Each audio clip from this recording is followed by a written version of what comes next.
classic Jaguar enthusiasts. Today we're here with another task on the barn find Jaguar MK2. And when we got this car, it had no keys with it, so we're going to try to take care of that today. In the meantime, if you're enjoying the videos on this channel, please like and subscribe so we can grow the channel. Anyway, when we got this car, it had no keys. I've been told that the trunk lock and the glove box are supposed to be the same key, and the ignition and the door locks are supposed to be the same key. So when you got one of these cars, they had two separate keys. And since the trunk is open and can't be unlocked because the latch is locked, I'm going to take the trunk lock off because that's pretty simple to do. It's only 4 screws. And then I'm going to take the center dash panel down and take the ignition lock out because I've been told that taking the door locks out is rather difficult on these cars. So the trunk lock and the ignition lock are the two locks that are probably the easiest to deal with. So I'm going to take the trunk lock out first. And like I said, that's pretty simple. It's only 4 screws.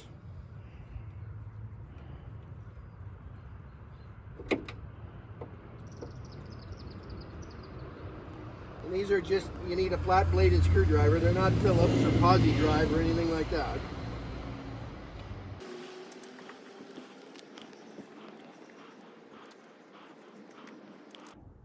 So there's 2 screws vertically and 2 screws horizontally. So we've been pretty lucky so far that these are not all rusted up.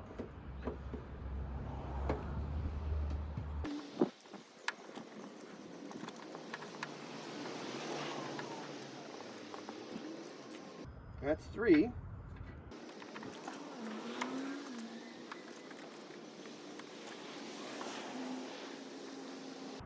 And 4. So let's see if we can get this out of here.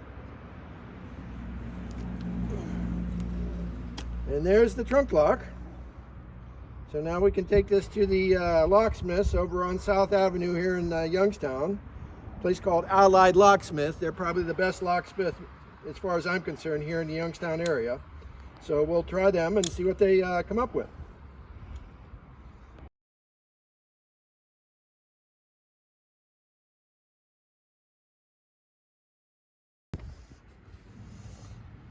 Okay, so on a classic Jaguar saloon of this vintage, the instrument panel kind of lowers down so you can get at the wires at the back of the instruments or the switches if you have to.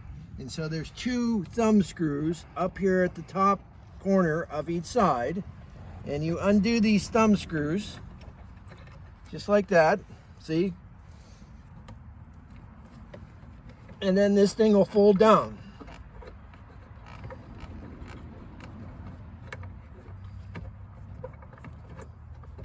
Once we've got that out,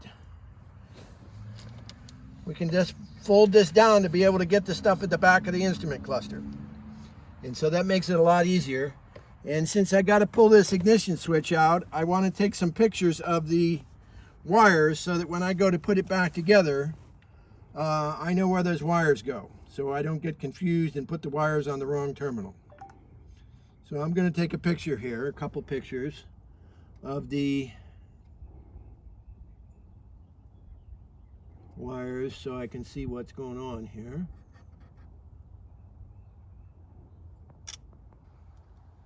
Zoom in a little bit.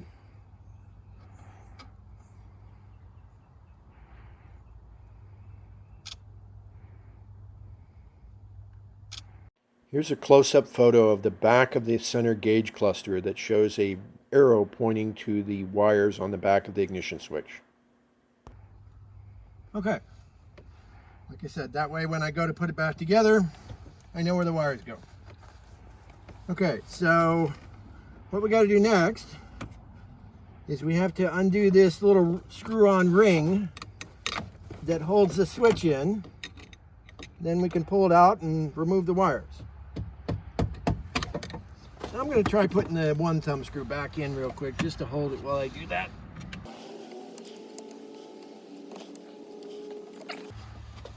Okay, so this thing just screws on And so it screws on clockwise, and so we got to unscrew it counterclockwise very carefully without marring the back of the dash panel anyway.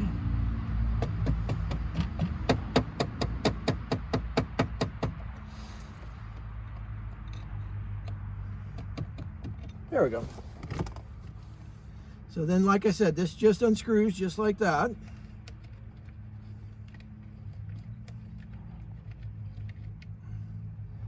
There's that ring. We want to save that so we don't lose it. And then we're going to take this dash panel back down again and carefully remove that ignition switch.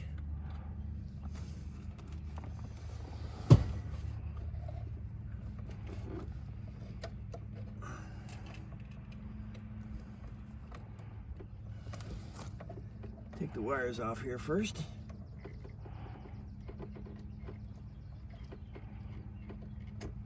One, two, three, and now we can pull that switch out. We want to make sure when we pull this switch out, there's a little washer on it that takes up space there. If you lose that washer, when you go to screw it back in, you might not be able to tighten this ring up correctly. So now that we got all the switches out, the trunk lock and the ignition switch, we can take these to the locksmith and see if they can make some keys for us. Okay, we're back from the locksmith. They were able to make some keys for us, as I expected they would since they're such good locksmiths. And we've got a key for the trunk lock, and we've got a key for the ignition switch now. So we can reinstall these, put them back in the car, and be all set to go. Okay, so now that we got the trunk latch back in here, we can try it. It unlatches because it's unlocked now. Latch it, unlock it, latch it, and then we can put the key in here. And now it's locked. So that should fix this up on the trunk here. Let's see if the trunk actually latches now. Success. Well, it's supposed to be unlocked now. What's going on here? Do I have it locked?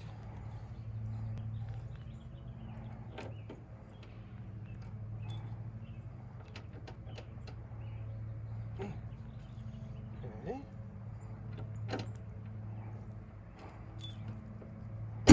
Oh, there we go.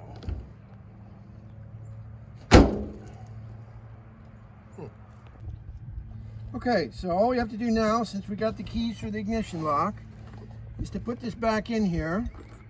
And like I said, we want to make sure we put this little washer on here so that we get the thing to engage in the instrument panel correctly. And I noticed when I took the pictures that the trunk or the ignition switch here has a sort of like a right and left side to it, and so I want to make sure that I put it back in the same way it came out. So very carefully stick this down in here without losing this washer.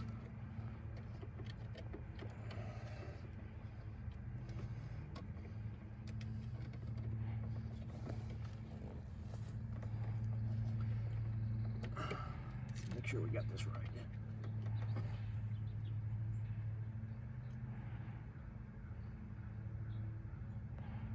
The ignition switch actually has a flat spot on it, and this washer has a flat spot on it. So you got to make sure when you put it back together that you got those two things aligned properly. And then, like I said, slip it in here without the washer falling off, which is kind of tricky to do.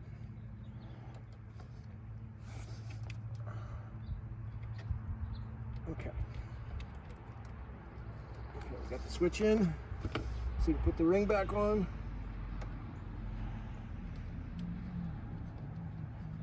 We won't tighten it up yet, but we'll at least get it on there so it doesn't fall back out again.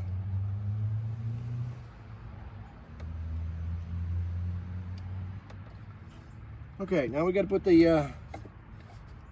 we got to make sure the ignition switch is aligned correctly.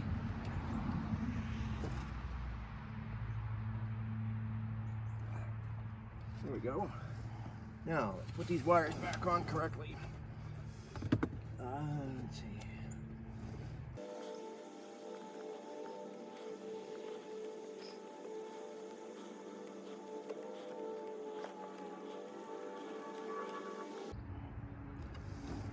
Okay, we got all three in there now. Put the thumb screws back in.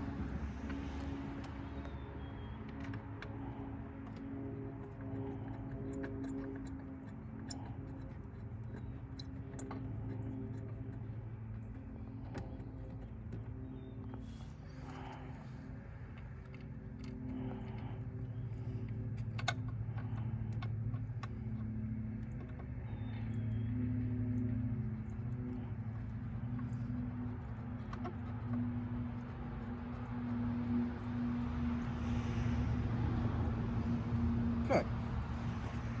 Now we got to tighten this ring up without the ignition switch moving on us because we want the key aligned vertically here. So very carefully tighten this ring up.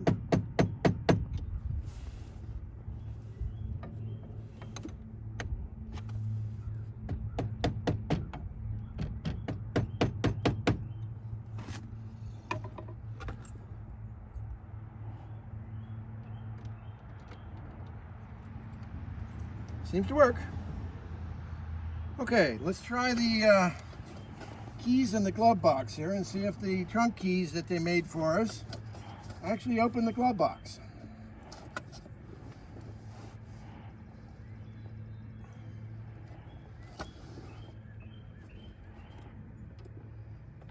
Uh-oh.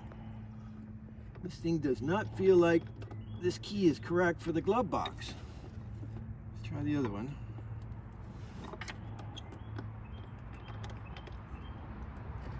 No, won't go in either way. You may have to figure out what else to do with that. This thing doesn't, oh, wait a minute. Huh, I guess you latch and unlatch that thing by pulling down on it. Maybe it wasn't locked after all. Oh, there's even some stuff in here. Here's the center horn ring emblem with the Jaguar emblem on it. Oh! There's the keys to the car. Cool. So we have the original keys as well as the ones that the locksmith made for us. I guess we'll have more than one key left. Huh. There's also some spokes in here for the wire wheels. I don't know why that is. There's about 7 or 8 spokes in here for the different points of the wire wheels.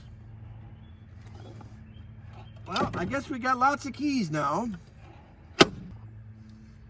Let's see if we can fit this horn push and emblem onto the steering wheel so it'll look a little nicer.